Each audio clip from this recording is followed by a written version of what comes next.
Всем доброго дня!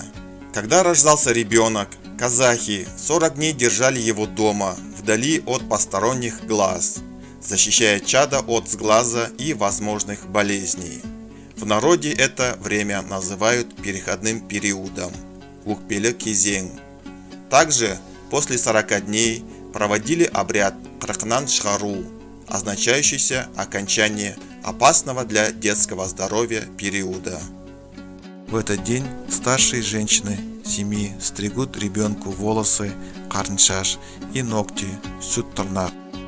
Мать клала волосы в платочек и завязывала в колыбель, писок, а ногти закапывала под фруктовым деревом. Этот обряд означал пожелание плодородия потомству.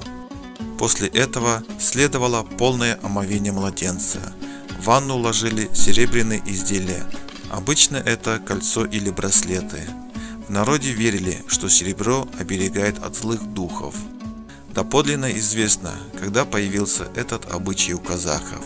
Кто-то считает, что он появился во времена казахского ханства, а некоторые связывают обряд с доисламскими верованиями тигрианцев. Как бы это ни было, исключительностью каждого народа является его язык, культура и традиции, передавая национальное культурное наследие от родителей к детям. Мы проносим казахность сквозь поколения.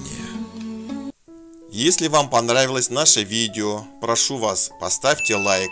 А если не понравилось наше видео, прошу вас, поставьте дизлайк.